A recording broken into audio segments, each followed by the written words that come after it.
चालू कर दे। हाँ हाँ, एक बार फिर से मंगलाचरण करता हूँ। ओम नमः सिद्धेभ्यः, जय श्री ओम नमः सिद्धेभ्यः, जय श्री ओम नमः सिद्धेभ्यः। मंगलम भगवान वीरो, मंगलम गौतम उगणी, मंगलम कुंद कुंदाद्यो जैन धर्मोस्तु मंगलम। सर्व मंगल मांगल्यम सर्व कल्याण कारकम, प्रधानम सर्वधर्माणां जैनम जयतु शासनम, जैनम जयतु शासनम, जैनम जयतु शासनम।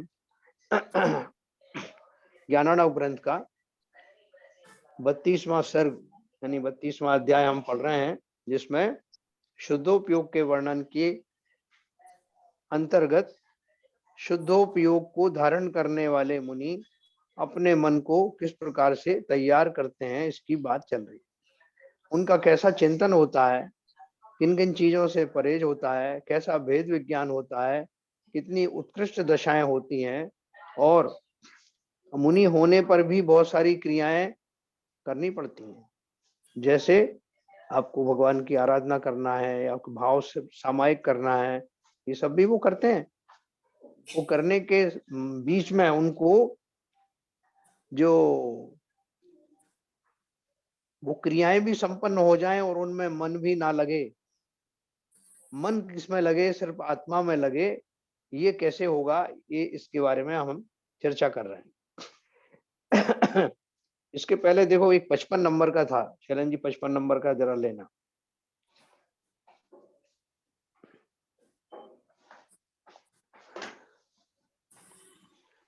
हाँ,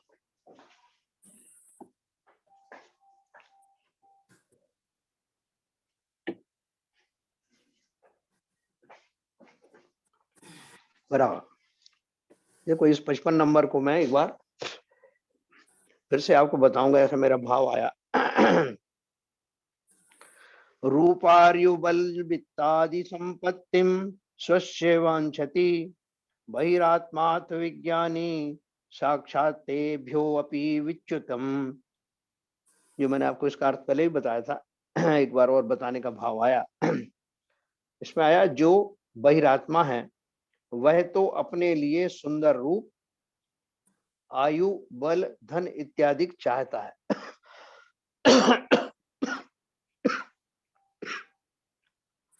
और जो भेद विज्ञानी पुरुष है वह अपने में रूपाधिक विद्यमान हो, उनसे भी विच्युति कहिए छूटना चाहता है ना। ये अपन ने इसकी बहुत चर्चा की थी।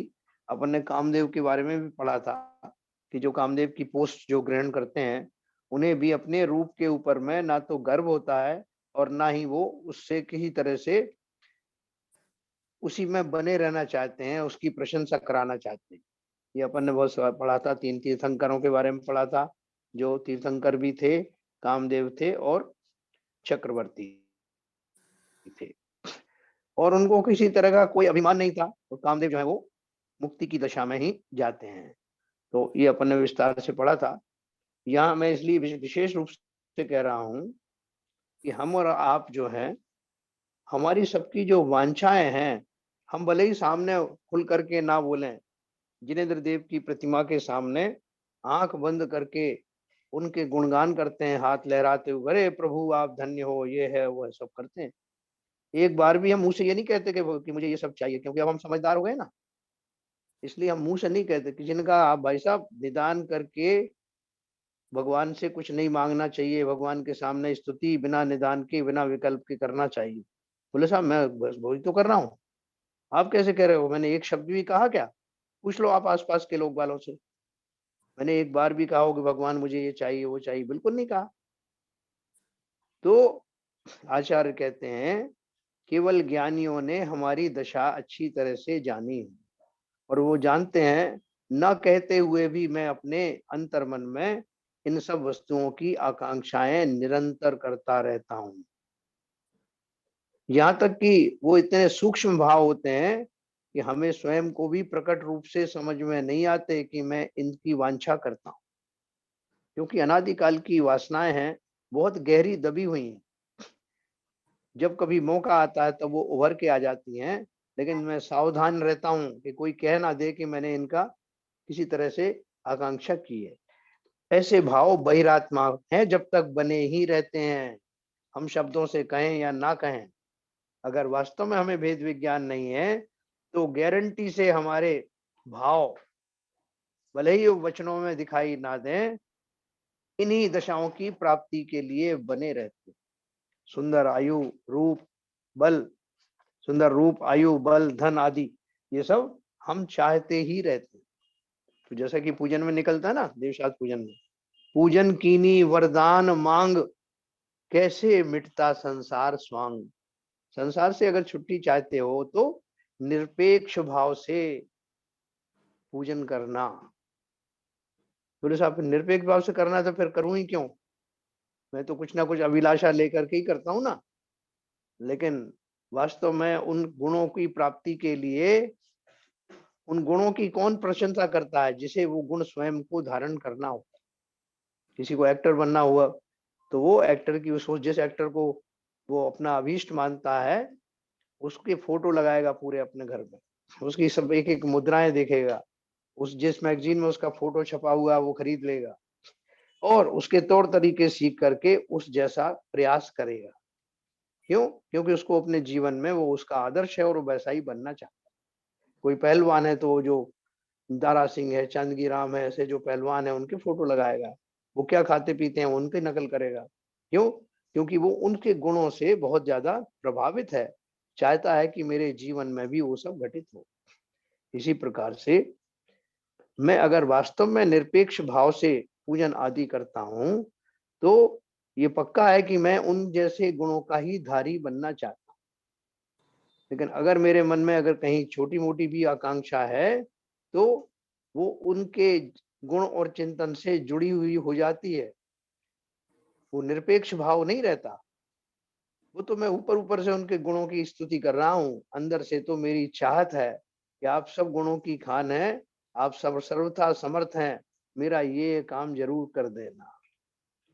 तो देखो इसमें क्या बताया, हमारे लिए नहीं, मुनियों तक के लिए बताया। हम तो बचे ही नहीं उन भावों से, बहिरात्मा है पक्के तौर पर, लेकिन मुनियों के लिए भी कहा है कि सावधान रहना, गलती से भी कहीं शुद्धोपयोग से च्युत हो करके शुभोपयोग में मत चले जाना। शुभोपयोग कौन सा है?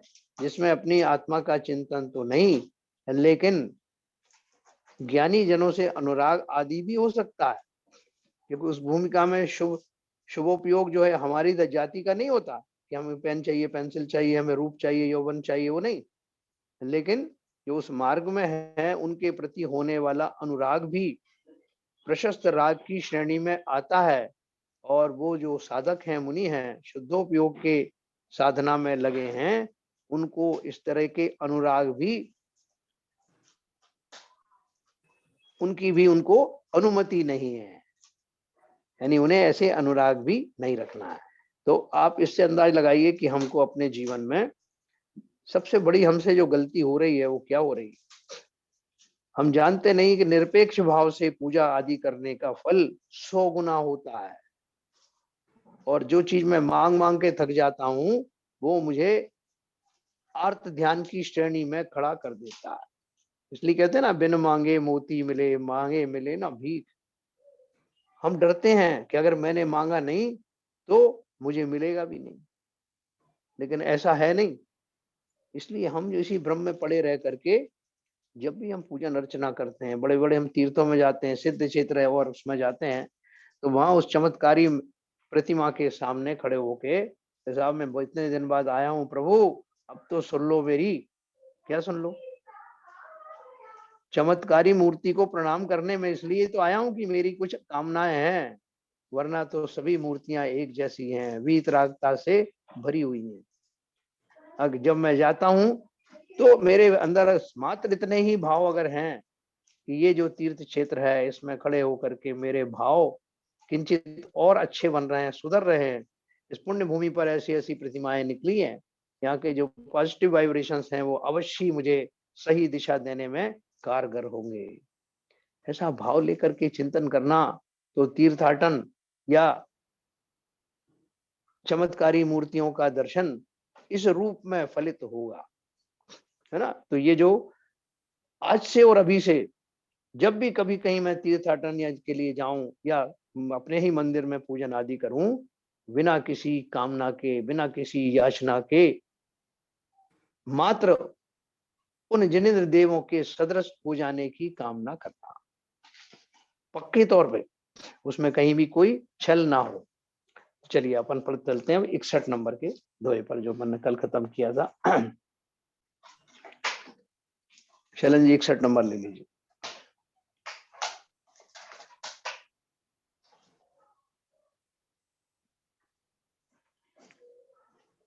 हाँ।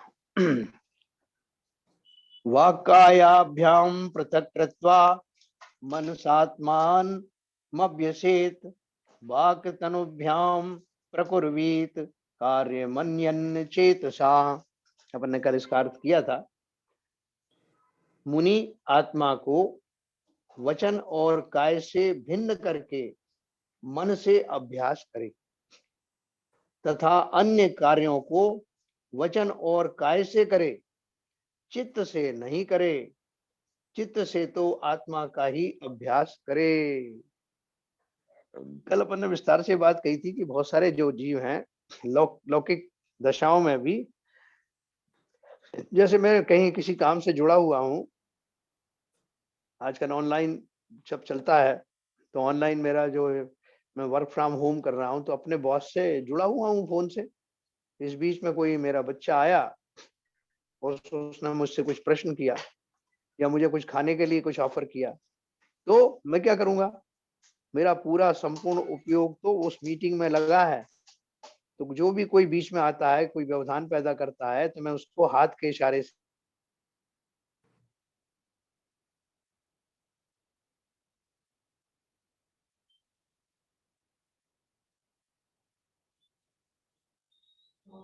स्टिल हो शायद उनका इंटरनेट।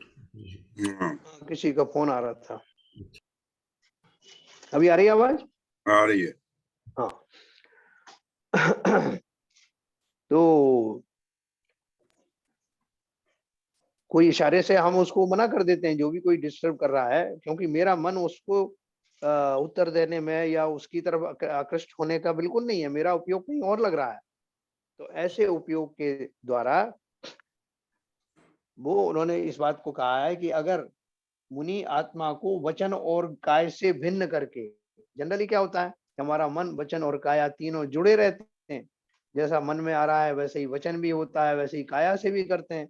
लेकिन बोल रहे हैं कि जिस समय जीव का मन आत्मा में पूर्ण रूप से निरत चल रहा है, फोकस्ड हो, उस समय और किसी प्रकार का कोई व्यवहार का कार्य हो, तो उसको वाणी से या देह से निपटा देना, मन को वहां से हटाना मत, क्योंकि बड़ी मुश्किल से ये मन एकाग्र हुआ। ये मुनि करते भी हैं। कोई आकर के महाराज महाराज जमोस्तु नमोस्तु, महाराज अपने ध्यान में बैठे हुए हैं, तो वो जल्दी इशारा कर देते, जल्दी से आशीर्वाद को बस भेज जाओ, लंबे हो जाओ, उसमें जुड़ते नहीं। हमें भी जब कभी हम भोजन कर रहे हैं, तो भोजन में बहुत रस आ रहा है, और भोजन में से किसी ने कोई प्रश्न पूछा या कुछ किया, तो अपन कहते ठहरो यार जरा ठहरो, फोन भी आए तो उसे काट देंगे, भोजन का रस आ रहा है। उसी तरह से शुद्धात्मा की साधना में लगने वाले मुनिराज, वो सांसारिक व्यवधानों को मात्र वाणी और काया से रोक देते हैं, उनके द्वारा ही उसका निराकरण कर लेते हैं। लेकिन अपने मन को जो बड़ी प्रतीक्षा और बड़ी मुश्किल से लगाया हुआ है, उससे विचलित नहीं होते, क्योंकि अमूल्य है, इतनी आसानी से मन लगता नहीं। तो उन्होंने यही बोला, कायों को और वचनों और काय से करें, चित्त से नहीं करें, चित्त से तो आत्मा का ही अभ्यास करें। 62 नंबर है। विश्वासानंदयोः स्थानम स्याज्य जगतज्ञ चेतसाम, क्वानंद है क्वा च विश्वास है, स्वास्मिन्नेवात्मवेदी नाम। ये 62 नंबर का है। अज्ञान चित्त वालों के तो यह जगत विश्वास और आनंद का स्थान है, और अपने आत्मा में ही आनंद के जानने वालों के कहाँ तो आनंद और कहाँ विश्वास। अर्थात कहीं भी नहीं, अपने में ही आनंद रूप है। अज्ञान चित्त वालों के तो यह जगत विश्वास और आनंद का स्थान है, और अपने आत्मा में ही आनंद के जानने वालों के कहाँ तो आनंद और कहाँ विश्वास, अर्थात कहीं भी नहीं, अपने में ही आनंद रूप। इसका अर्थ क्या है? जो संसार में रहने वाले जीव हैं, उनको कहते हैं साहब मुझे अपने बाहुबल पर बहुत भरोसा है। बहुत सारे बहादुर किस्म के लोग आपको मिल जाएंगे, बोल मुझे अपने बाजुओं पर बहुत भरोसा है, मैं जो चाहे इससे कर सकता हूँ, जिसको चाहे सही कर सकता हूँ, जहां से चाहे पैसा कमा सकता हूँ, मेरी बहुत बहुत अधिक शक्ति है। ऐसा वो न केवल कहते हैं बल्कि ऐसा मानते भी हैं।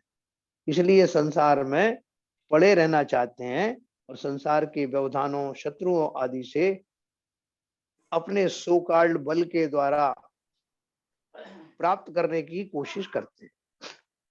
उनका ये विश्वास कि संसार में जो कुछ है वो पाया जा सकता है, संसार आनंद का स्रोत है, विश्वास की जगह है, और मेरे बाजुओं में दम है। मैं अपने विश्वास के कारण और अपनी खोटी शरीर आदि की अहम बुद्धि के कारण इस संसार को ही आनंद का स्रोत मानता हूँ।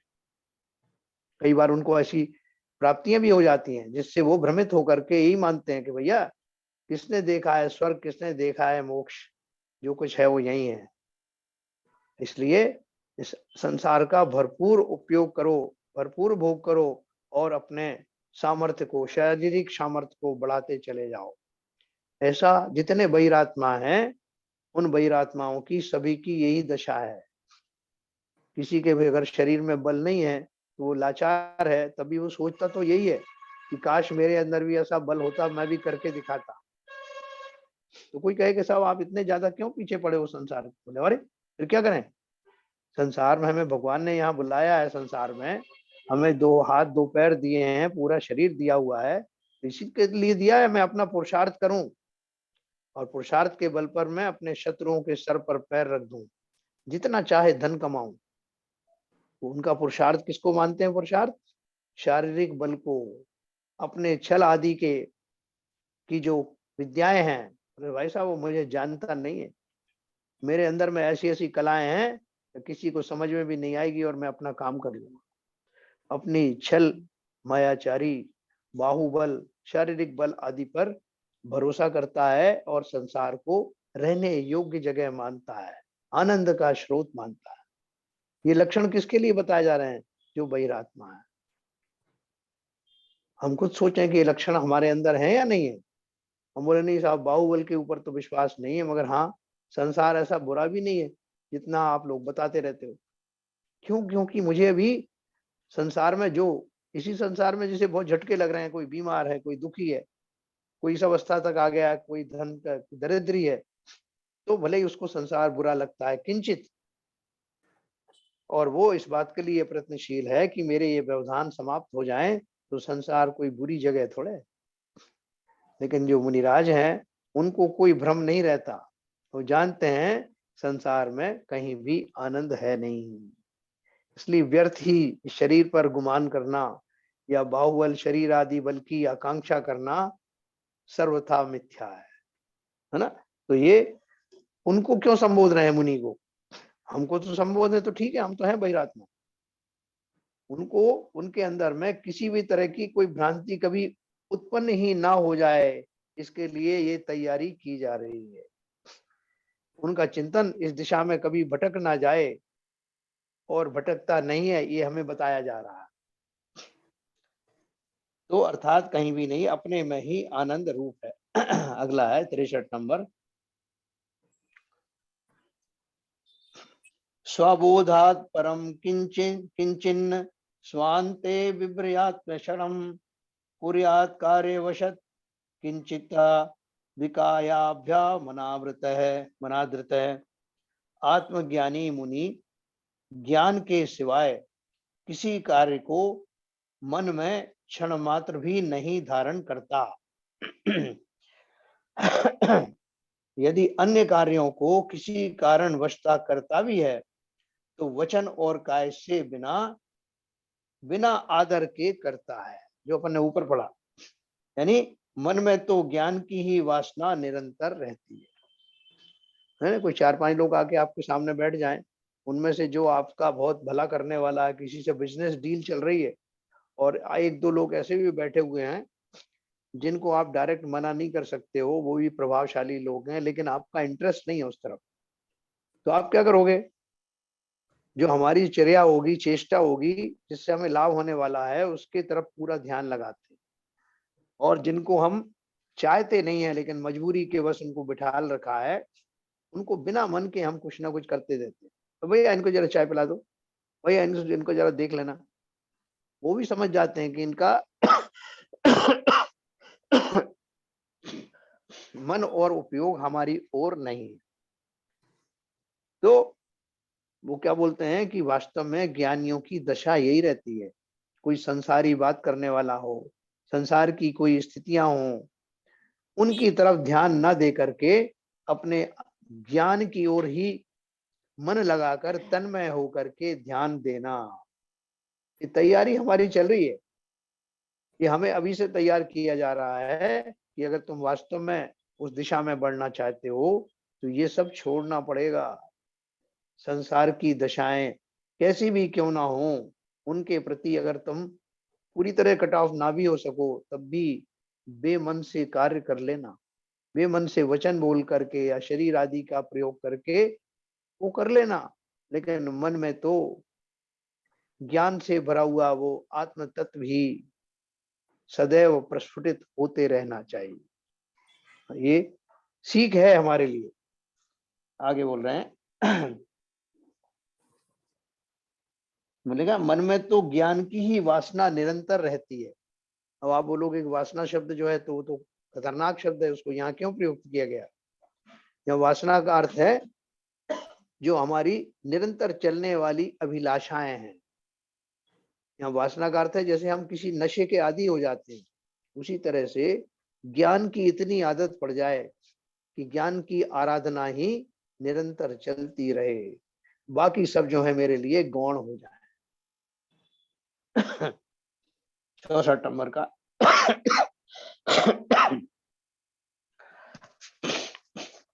यदक्ष विषयम रूपम भद्रूपात द्विलक्षणम आनंद निर्भरम रूपमंत ज्योतिर्मयम मम।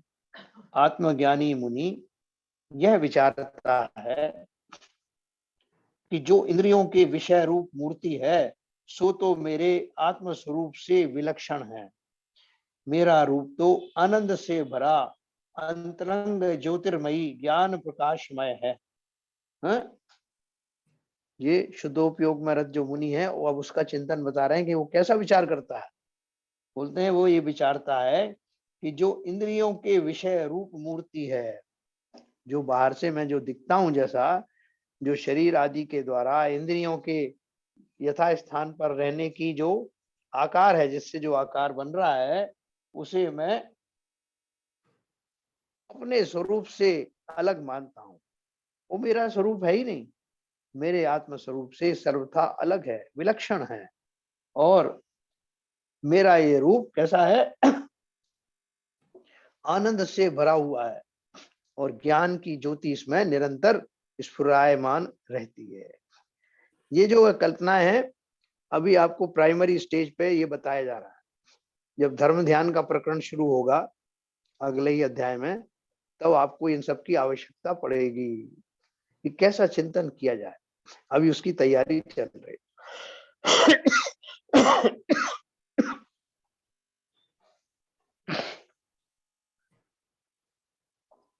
65 नंबर का है। अंतर दुखम बहि सौख्यम योगाभ्यासोद्यतात्मानाम सुप्रतिष्ठित योगानाम विपर्यस्तिमिदम पुनः। योग के अभ्यास में उद्यम रूप है आत्मा जिनका, ऐसे साधक मुनियों के अंतरंग में दुख और बाह्य में सुख है। और जिनका योग सुप्रतिष्ठित है, उनके इससे विपर्यस्त है, अर्थात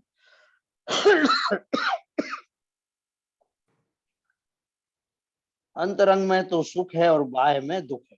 जो इसका उन्होंने भावार्थ बताया, योगी साधक अवस्था में तो योगाभ्यास को सुख रूप जान करके उद्यम करता है, परंतु साधना करते समय कुछ पीड़ा होती है, और जब अभ्यास सिद्ध हो जाता है तब पर के देखने में तो दुख दिखता है,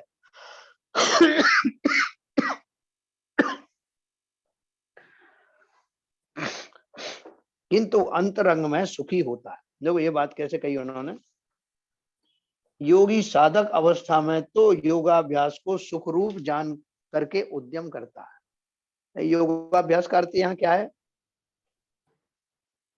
योगासन की बात नहीं है, ये योगाभ्यास का अर्थ है यहाँ पर कि वो जो मुनि हैं उनको बताया गया कि एकाग्र हो करके अपने चंचल मन पर नियंत्रण करो। तो प्रारंभिक भूमिका में हमें ध्यान वगैरह सिखाया जाता है, तो हम क्या बोलते हैं, श्वास पर ध्यान दो, इधर उधर ध्यान मत करो, मन की चंचलता को रोको। तो वो इसके लाभ सुन करके, जो अभी सिर्फ साधक है, पहली एंट्री मारी है, वो उसके लाभ सुन करके और वो योग करने की चेष्टाएं करता है। अभी वो पूरी तरह आश्वस्त नहीं है, ना तो उसने उसके फायदे स्वयं भोग करके देखे हैं, अभी तो उसने लोगों का सुन करके, शास्त्रों में पढ़ करके मानस बनाया है कि वो अपनी मन की चंचलता को रोकेगा, और वो अभी उल्लसित है कि इससे कुछ ना कुछ होगा। लेकिन जब वो उसको करने जाता है, जैसे अपन ने प्राणायाम का वर्णन पढ़ा था ना, जब उसको करने जाता है तो उसमें उसे कुछ कष्ट होते हैं। प्राणायाम का वर्णन कितना कठिन था ना, तो उसी प्रकार से जब वो अपनी सर्व जगह योग, सर्व कार्यों से, सर्व स्थानों से अपने उपयोग को हटाता है, तो उसको कुछ कष्ट होता है, या तो बोरियत हो जाएगी, अभी क्या तुमने बता दिया कि श्वासों का ध्यान करो और ये करो वो करो, और मुझे खाने पीने से भी रोक दिया गया है, और मैं इसमें लगा हुआ हूँ, बैठे बैठे मेरे पैर जो ऐसे हो गए हैं, मैं कैसे पद्मासन में बैठूं, ऐसे विकल्प आने लगते हैं। शुरू में तो बहुत जोश में भरा हुआ था, लेकिन थोड़े समय पश्चात वो उसमें पीड़ा महसूस करता है। लेकिन उसको बोलते हैं, वो जाके आचार्य से शिकायत करता है या मुनियों से शिकायत करता है कि महाराज, ये आपने तो बताया था इसमें बहुत लाभ होगा, लेकिन मैं तो बहुत थक जाता हूँ इसमें, मुझे आनंद आता नहीं, क्योंकि शारीरिक पीड़ाएं आने लगती हैं, मेरा जो एक ही चीज में ध्यान लगाने का जो उपयोग है उससे मुझे आनंद नहीं आ रहा। तो मुनिराज क्या बोलते हैं, आचार्य श्री क्या कहते हैं कि भैया अभी तुमने शुरुआत की है, जो तुमने लाभ इसके पढ़े हैं वो लाभ अवश्य ही घटित होंगे। ये प्रारंभ में जैसे दांत निकलने की पीड़ा होती है ना, टीथिंग प्रॉब्लम, उसी तरह से इतने दिनों की चंचलता को रोक करके जब स्थिर करने का प्रयास करोगे तो प्रारंभ में इस तरह के कोलाहल अंदर से सुनाई देंगे, लेकिन बहुत शीघ्र ही जब तुम इसमें अभ्यस्त हो जाओगे तो यही तुम्हें सुखकारी लगने लगे। ऐसा उन्होंने वचन दिया, है ना। जैसे कल अपन ने कार चलाने का एक वो संस्मरण दिया था, तो कार चलाने की सीखने के लिए लोग बोलते हैं भाई साहब कार चलाना सीख लो, बोले क्यों, उससे आपको बहुत लाभ है, पूरे स्वतंत्र रहोगे, कहीं से कहीं चले जाओ, लोग देखते रह जाएंगे और आप यहाँ से निकल जाओगे, वहां से निकल जाओगे, कोई संकट आया तो भी आप कार में बैठ के चले गए, या कुछ प्राप्त करना है तो कहीं से कहीं चले गए, कितने फायदे हैं कार के। मैं बहुत उत्साहित हो गया, तो उससे बोला कि भैया तो स्कूटर से काम नहीं चलेगा, बोला अरे कहाँ स्कूटर स्कूटर में लगे हुए, फोर व्हीलर वो चलाना सीखो। तो उनके लोगों की कही हुई बात को समझ करके उस आनंद की प्राप्ति के लिए मैंने कार चलाना सीखना शुरू किया। और वो इंस्ट्रक्टर है, वो मुझे बार बार गाली देता है, अरे भैया सामने देखो, इधर उधर निगाह मत करो, अरे ब्रेक मत दबाओ, तो एक्सीलरेटर थोड़ा बढ़ाओ, तो क्लच को थोड़ा छोड़ो, अरे क्या कर रहे हो, वो मुझे कान पे रोज बोलता है। 3-4 दिन हो गए, मैं बड़ा परेशान हो गया, दुखी हो गया, यार मैंने तो सोचा था कि कार चलाना सीखने से बहुत सारे फायदे हो जाएंगे, मगर ये बीच में ही जो है इतनी प्रॉब्लम है, भाड़ में जाए कार चलाना, मैं नहीं सीखता। फिर किसी ने समझाया कि भैया ये शुरू की प्रॉब्लम है, एक बार तुम चलाना सीख जाओगे तब तुम्हें वो आनंद आएगा जिसके लिए तुमने ये बीड़ा उठाया है। तो उसकी बात मान करके थोड़े दिन और कष्ट सहता हूँ, वो जो इंस्ट्रक्टर है उसकी गालियां सुनता हूँ, और फिर एक दिन ऐसा आता है कि जब मैं उसमें प्रवीण हो जाता हूँ, अभ्यस्त हो जाता हूँ। अब मुझे वो बीच की जो डांट फटकार हुई थी वो भी याद नहीं, लेकिन जो उसके लाभ बताए थे वो लाभ मुझे प्रेरित कर रहे थे उसमें परिपक्व होने में, जो मैं अब हो गया हूँ। इसी प्रकार से वो कह रहे हैं कि प्रारंभिक दशाओं में योग आदि के द्वारा आत्म साधना में जो कुछ भी अगर कष्ट शारीरिक आते भी हैं तो उनसे व्यथित मत होना। एक दिन तुम्हारा शरीर इस योग्य हो जाएगा, परिपक्व हो जाएगा। अगर मेरी चाहत है, मन में वैराग्य है, आत्म साधना की उमंग है, तो शारीरिक कष्ट कहीं लगेंगे नहीं, फिर तो ये मुझे दिखाई भी देने वाले नहीं। ऐसा वो आश्वस्त कर रहे हैं। पर के देखने में तो दुख दिखता है किंतु अंतरंग में सुखी होता है। अभी लोग तो बहुत सारे देख रहे हैं अभी भी कि देखो बेचारा कभी गियर बदलता है, कभी ये जो करता है, कितना कष्ट हो रहा होगा, लेकिन उसको कोई कष्ट नहीं हो रहा क्योंकि अब वो अभ्यस्त हो गया। इसी तरह से जब भी कभी मैं इस आत्म मार्ग को बढ़ने में, अभी हमारे मुनिराज हैं, उनको देख के हम क्यों कहते हैं कि बेचारे मुनिराज? क्योंकि हमें उनके जो बाह्य जो कष्ट हैं, जो अगर मैं करूं तो मुझे कष्ट ही होंगे।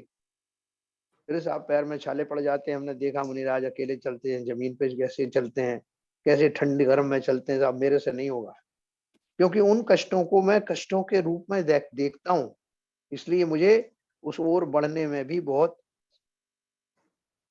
दिक्कत होती है। मैं चाहता नहीं हूँ, लेकिन मुनियों को मैं इसलिए सराहता हूँ और उन्हें बेचारा इसलिए कहता हूँ कि जो जो कष्ट मेरे शरीर पर मैं देखने की कल्पना करता हूँ, वो स्वयं करके दिखा रहे हैं।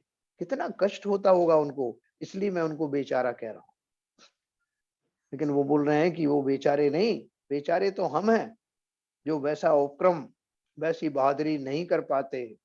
और जो ये कर रहे हैं वो खाली पीली नहीं कर रहे हैं, उसके पीछे उन्हें उस अतिशय आनंद की प्राप्ति की ओर बढ़ना है, अपने चंचल चित्त को वश में करना है, अपनी शारीरिक जो कोलाहल है उसको शांत करना है। इसके लिए वो चर्याएं होती हैं। इसलिए उन्होंने कहा जब अभ्यास सिद्ध हो जाता है तब परके देखने में तो दुख दिखता है किंतु अंतरंग में सुखी होता है। हा? तो इसलिए जब भी कोई मोक्ष जाएगा उन्हीं चर्या धारण किए बिना नहीं जाएगा।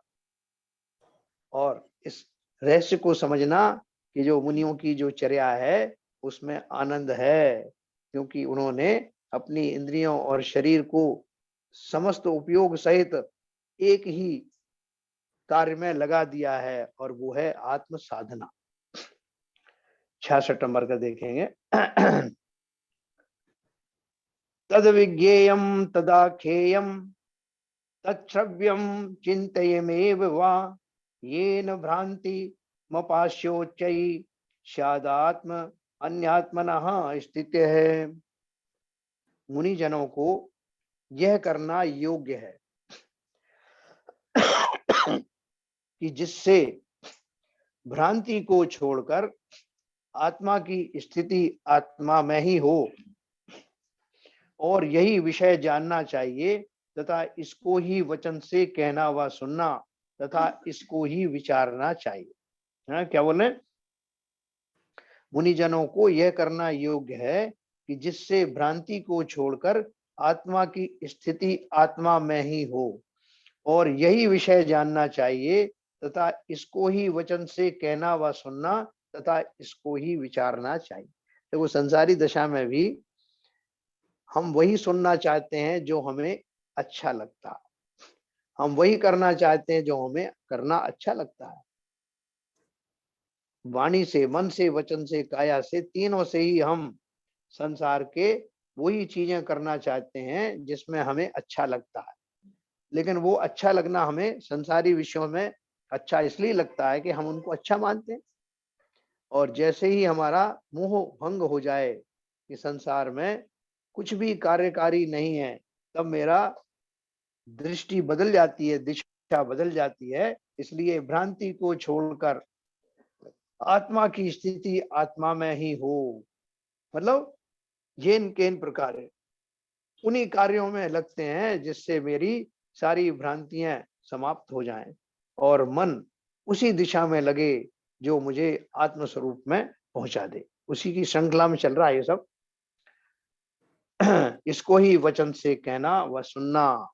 उनके पास, जो मुनिराज के पास लोग आके बैठ गए, गृहस्थ लोग आए ना, वो तो जरा सी ढील देने का इंतजार करते हैं, तो अपने गृहस्थीपन के दुख उनसे कहना शुरू कर देते हैं। महाराज आज क्या हुआ, आज मैं वहां गया तो फलाने आदमी ने मुझसे ऐसा कह दिया, और महाराज मेरा आज इतना धन चला गया, और मेरे घर में साहब ये सब ना हमारी मिसेज की और उनकी बहू की बनती नहीं है साहब, तो महाराज कुछ बताओ। अब वो इस इंतजार में है कि महाराज थोड़े से अपने ध्यान से समय निकाल करके मेरी घर गृहस्थी का जो प्रॉब्लम है उन्हें सॉल्व करें। ऐसे ग्रस्त होते हैं, वो मुनिराज के पास जाते इसलिए हैं, या तो अपना भविष्य पूछने जाएंगे, या अपने घर के जो क्लेश हैं उनको, उनका वर्णन करने जाएंगे, तो महाराज मुझे कुछ ऐसा दे दो, या मैं क्या करूं व्यवहार ये बता दो। तो वो कहते हैं कि जो मुनि शुद्धोपयोग की दशा की ओर जा रहे हैं, वो ना तो इस तरह के वचन बोलने वालों को स्वीकार करते हैं, ना ही उनकी प्रशंसा करते हैं, ना ही उनको बढ़ावा देते हैं। वे तो ऐसे ही भक्त जनों को पास बिठालते हैं जिनको वास्तव में शंका है, जो संसार से छूटना चाहते हैं, उन्हीं की बात सुनना चाहते हैं, उन्हीं को वचन देना चाहते हैं। बाकी तो संसारी दशा वाले जीवों से दूर ही रहते। 67 नंबर देखेंगे, 67, थोड़ा ऊपर कर लीजिए। विषयेषु न तत्किंचित किंचितस्यादितं यच्छरीरिणां तथाप्येषेव कुर्वन्ति प्रीतिमज्ञानयोगिनः। यद्यपि इन इंद्रियों के विषयों में ऐसा कुछ भी नहीं है जो जीवों को हितकर हो, तथापि ये अज्ञान को जोड़ने वाले मूर्ख प्राणी उन विषयों में ही प्रीति करते हैं, सो यह अज्ञान की चेष्टा है। हैं?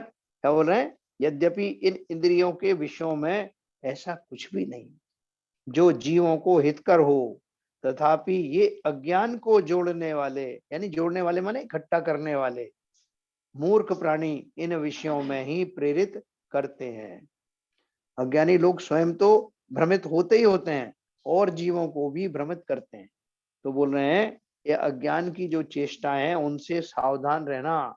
कोई कितना भी समझाए कि भैया ये जो साधु बने हैं ना, हम तुमको इनकी हिस्ट्री बताते हैं, इनमें से फला फला तो जो था बहुत गरीब थे, दूसरा आदमी इनके ऊपर इतना कर्जा था, तीसरा जो है वो उनको बोलना आता नहीं था, पढ़े लिखे थे नहीं, तो इनको संसार में रोजी रोटी का ही काल पड़ रहा था, इसलिए बन गए ये मुनि। बाकी तो संसार में आनंद ही आनंद है। ऐसा बताने वाले भी बहुत मिलेंगे। वो ना तो मुनियों के स्वरूप को जानते हैं, ना ये मानते हैं कि वो लाचारी में लिया गया निर्णय नहीं, वो तो वास्तव में जानबूझ करके संसार के दुखों को छोड़ने का शंखनाद है। उस वो पावन यज्ञ है जिसमें आहुति डालने के लिए लोग तरसते हैं। तो ऐसा दशा अज्ञानी जीवों से, ऐसे अज्ञानी जीवों से बचना जो स्वयं भी अपने अज्ञान के कारण दुखी ही हैं। इंद्रिय सुख तो आज तक किसी को सुखी कर नहीं पाया। तो ये हमने पढ़ा 67 नंबर का। 68 नंबर और पढ़ेंगे। अनाख्यात मिवाख्यातमपि न प्रतिपद्यते आत्मानं जड़धीस्तेन बंध्यस्तत्र ममोद्यम है। जड़धी यानी मूर्ख कहते हुए भी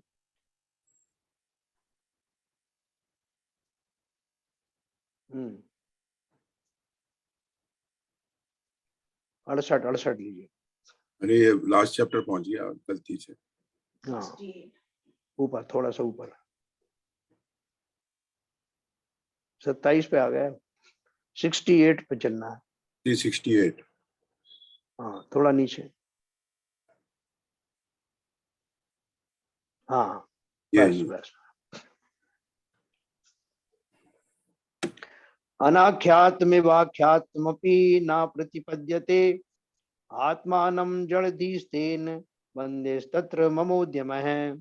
जड़धी यानी मूर्ख कहते हुए भी बिना कहे के समान आत्मा को प्राप्त नहीं होता। सो यहाँ मेरे कहने का उद्यम वृथा है, इस प्रकार विचार करे। क्या बोल रहे हैं? जो मूर्ख है वो कहते हुए भी बिना कहे के समान आत्मा को प्राप्त नहीं होता है। बोले ये भी कोई कहने की बात है? कोई ने क्वेश्चन पूछा कि महाराज ये बहुत सारे मूर्ख यहाँ घूम रहे हैं और वो तो यही कहते हैं कि संसार में बहुत सुख है, तो ये कभी सुखी रहेंगे क्या? इनको आत्मज्ञान होगा क्या?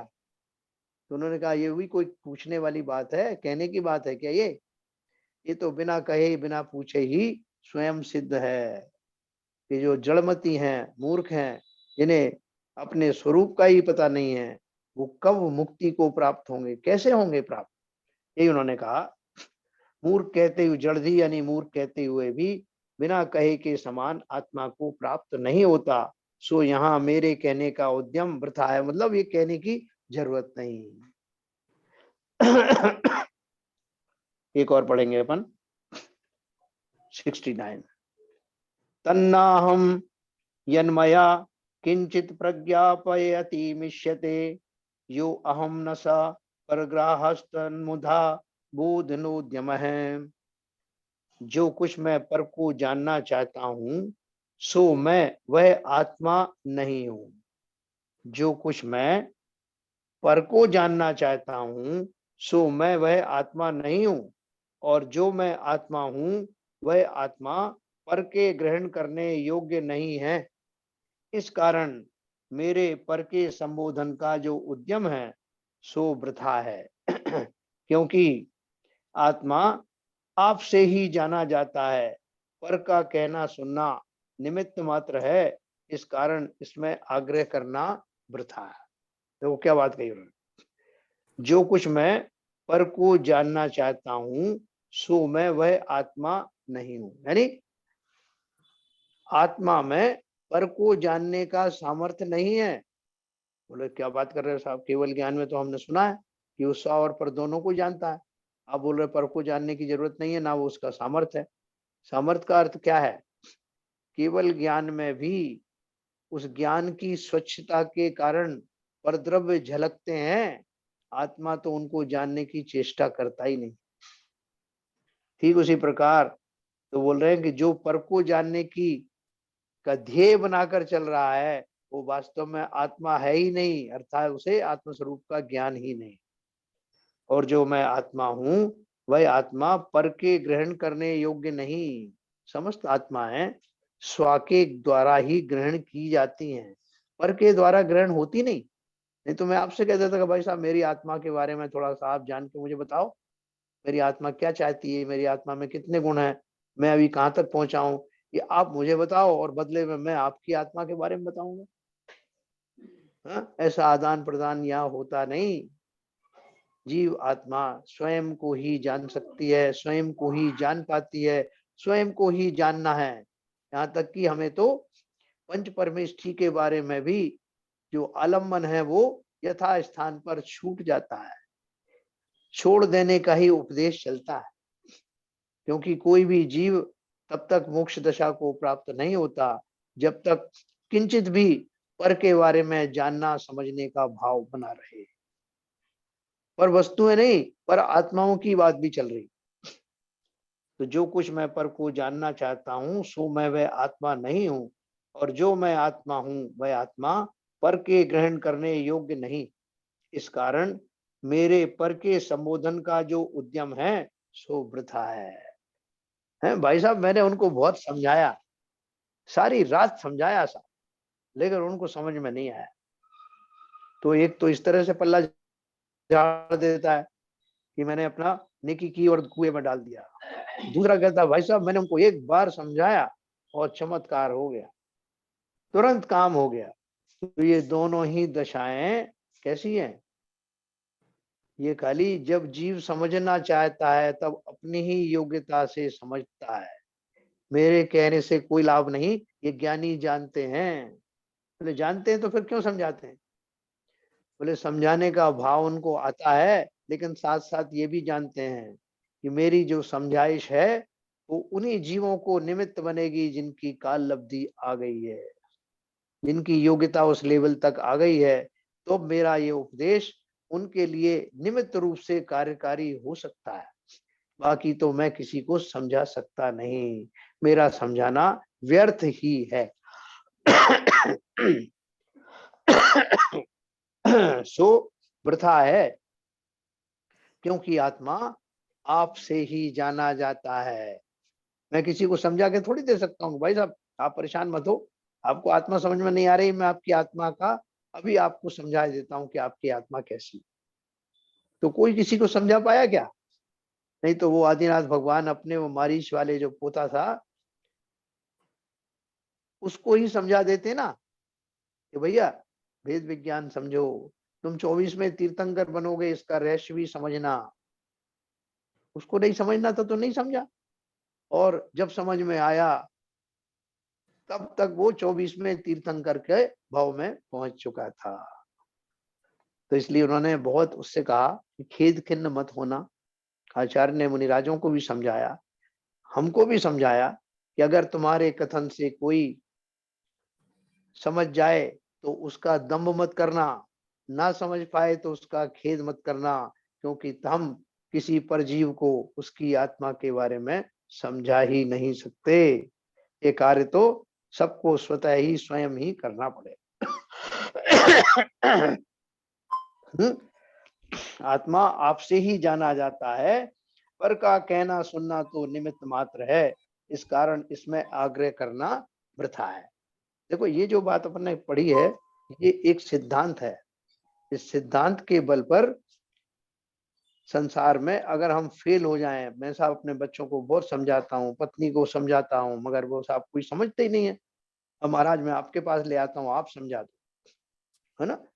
तो ये जीव क्या समझता है, ये जो मूल सिद्धांत है कि कोई किसी को समझा नहीं सकता, उसका अर्थ यह है जब जिस जीव का समझने की योग्यता आएगी और उसमें जो निमित्त बनेगा उस निमित्त के द्वारा ही वो जीव समझने की योग्यता को धारण करेगा।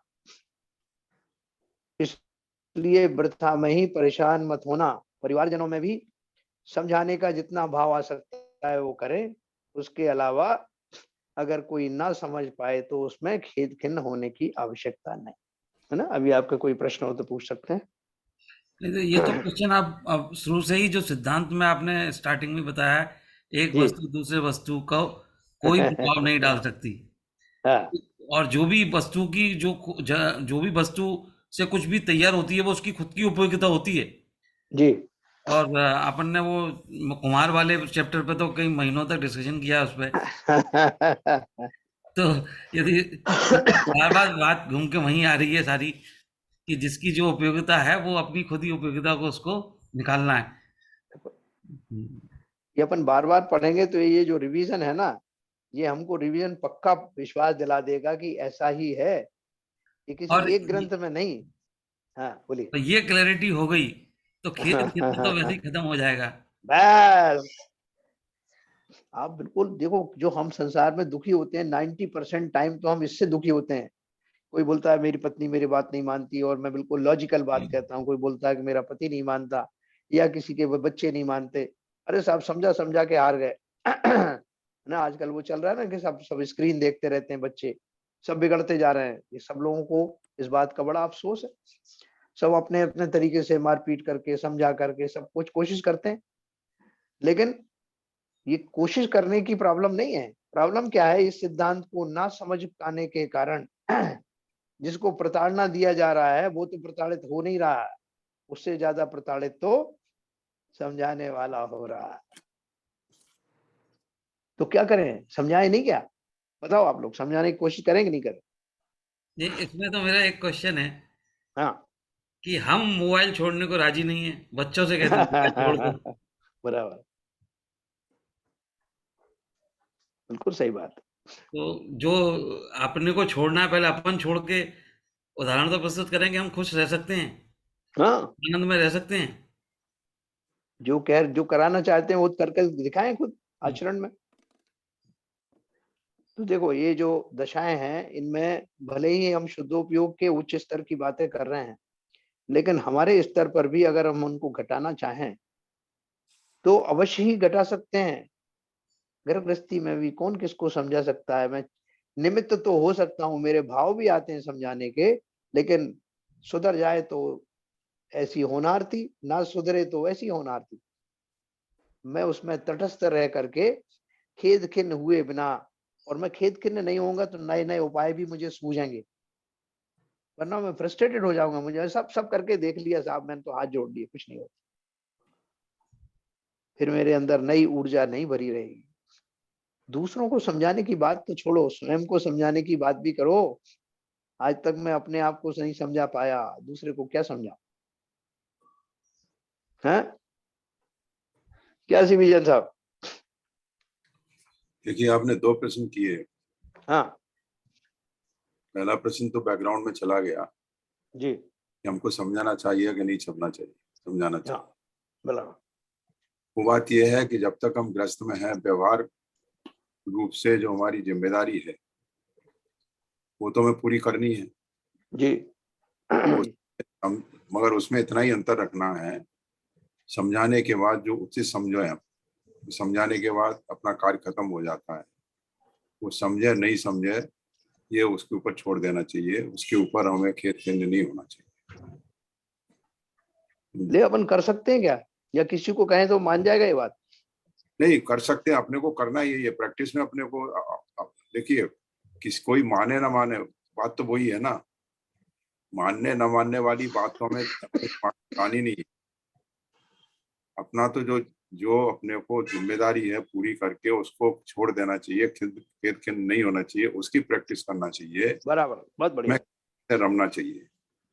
कोई माने बहुत न बढ़िया। मान, नहीं मानता है तो उसमें खेद खिन्न होना नहीं होना, उससे कोई फायदा नहीं है। उससे तो और अपना कर्म बंद होते हैं और आर ध्यान होता है, रोज ध्यान, दोनों ही ध्यान बनते हैं उसमें क्या कुछ साल। सब लोग सहमत है इस, निशु सहमत है इस बात से? निशु निशु है तो ना उधर? निशु तो खुद ही नहीं मानती मनती मम्मी की बात। नहीं नहीं नहीं नहीं, वो बताएगी। देखो है कि नहीं, वो चली गई कुर्सी पे रुमाल रख के। नहीं, वो नहीं सुन रही भाई साहब, नहीं सुन रही हूँ। वो तो ये बताने आई थी कि जिनवाड़ी चैनल पे क्या कहते हैं हाँ, प्रोग्राम। बस यही बताने आई थी बस। बताओ बहन जी, बताओ।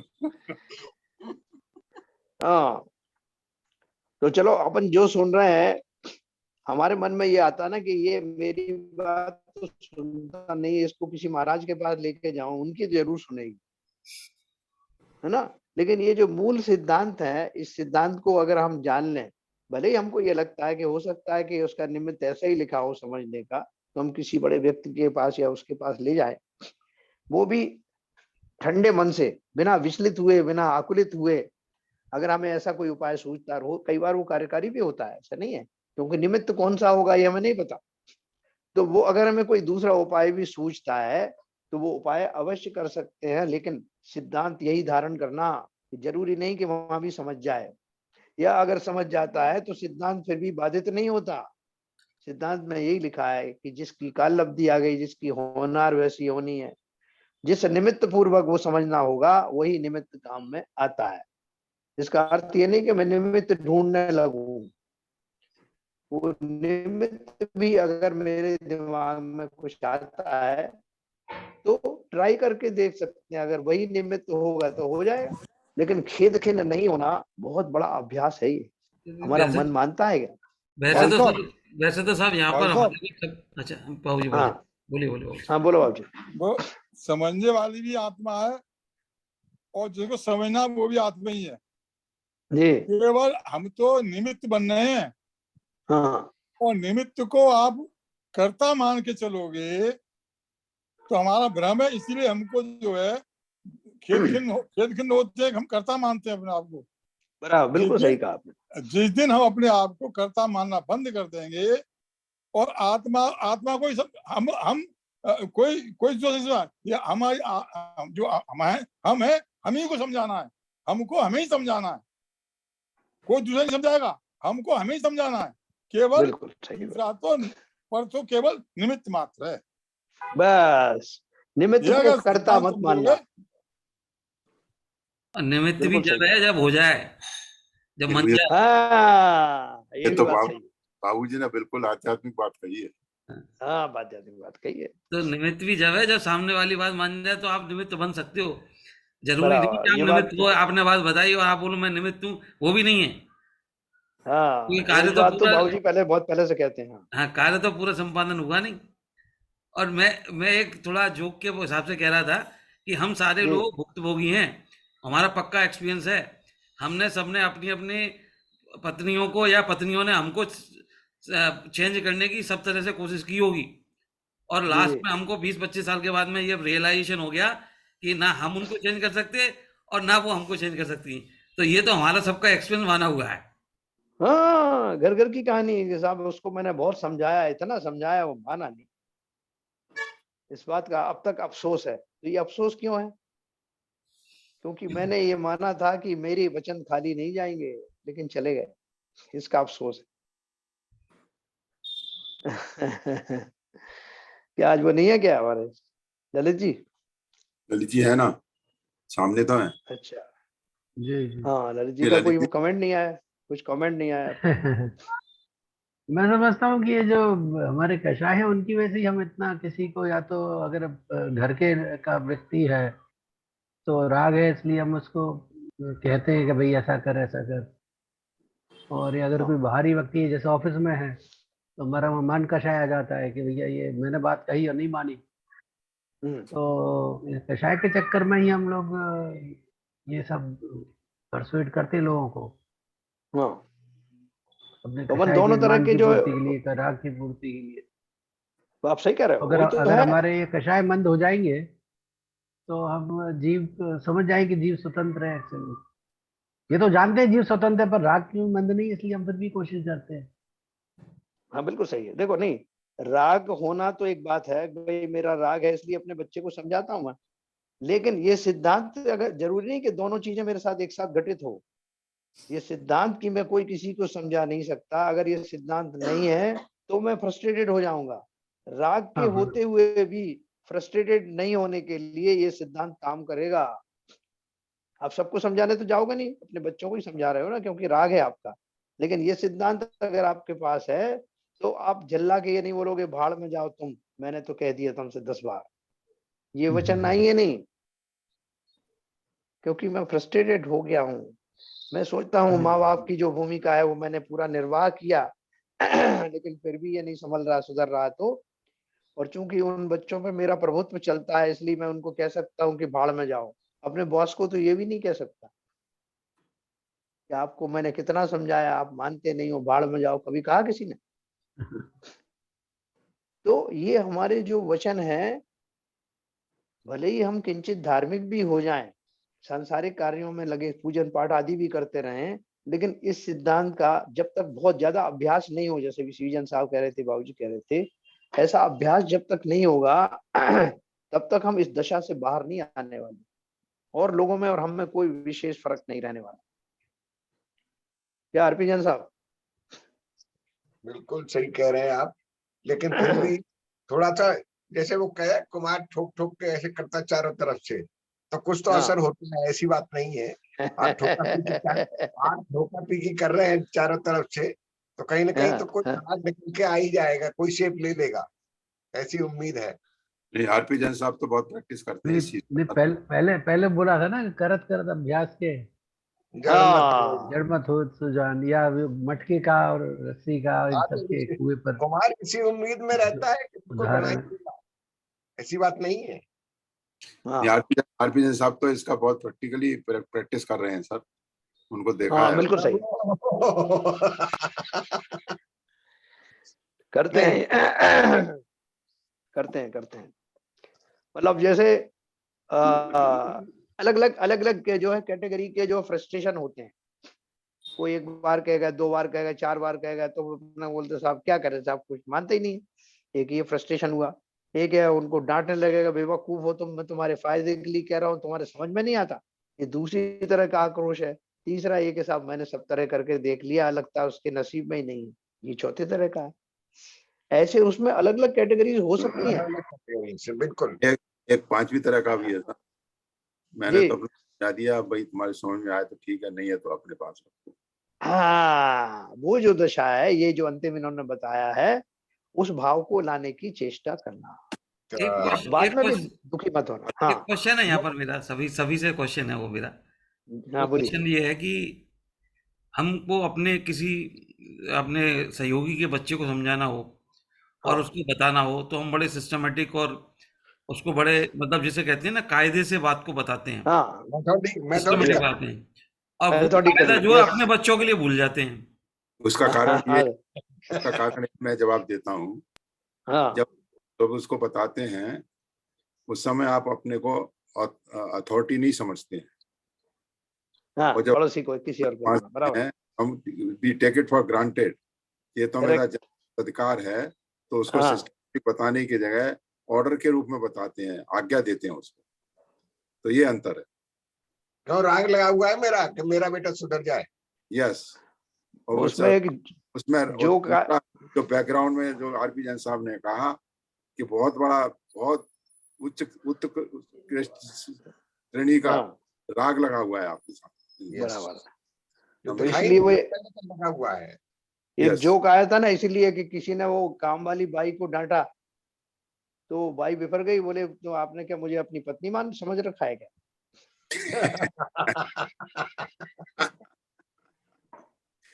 तो वो तो उल्टा, उसका जवाब क्या दिया मालूम है? हाँ, उसने जवाब दिया कि मैं अपनी पत्नी को ऐसे तो डांट ही नहीं सकता, तेरे को ही डांट सकता हूँ। वो तो ऑब्वियस है, वो तो उसने, उसका मतलब भी वही था। तो चलिए साहब, बहुत अच्छा है बहुत सर। आनंद आया आप सबके साथ में। ललित जी जिनवाणी स्तुति करेंगे।